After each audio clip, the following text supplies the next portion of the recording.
When you become 18, you become always against marriage. But when you were 3 years of age, you were for marriage, your parents' marriage. So it is for you to consider whether you want to live a life where emotionally you're always looking out for somebody, or you settle it in a certain way so that you can use your intelligence and time to create something else.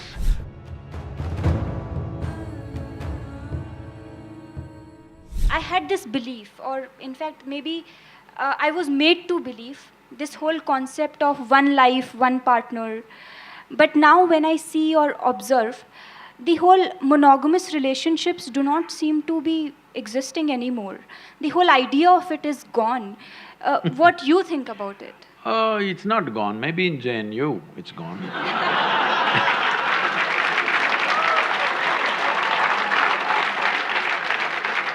In the rest of the world, it's not really gone.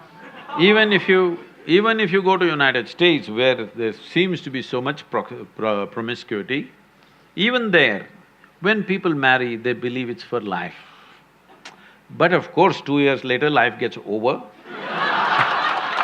That's another matter, but when they get married, they believe it's for life. That's why they invest in the diamonds. They think it's a lifetime investment. They're putting on that, but unfortunately, for all kinds of things, relationships go wrong. And one reason they go wrong so easily is because people are meeting much later in their life. See, when people met much younger, when their personalities were not concretized, they met early, 17, 18, then two people became like one person very easily. Now they're meeting at 30. Now both are concretized, two concrete blocks. But I'm seeing young people, if they marry, they hang on. If people marry over 50 years of age, they hang on because they have again softened up, concrete is again. Between 30 and 50, it's a bit of a concrete block, strong persona. Now, friction happens. Well, if they are wise, they will find something beyond. Well, monogamy and polygamy or whatever kind of gamy, if you want to see, the important thing we need to understand is,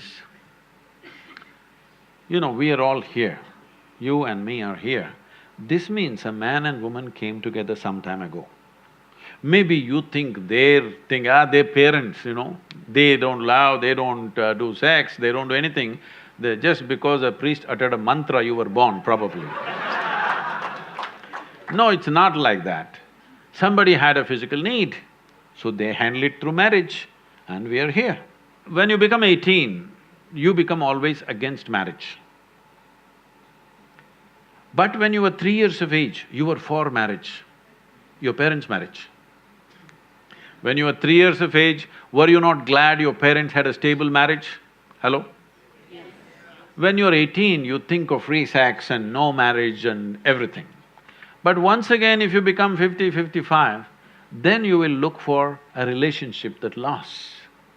So it is for you to consider, because it's your life, to consider whether you want to live a life where emotionally you're always looking out for somebody, or you settle it in a certain way so that you can use your intelligence and time to create something else. Your research, your work or whatever you're doing, if emotions and body are settled, actually, your ability to use your intelligence will be much better.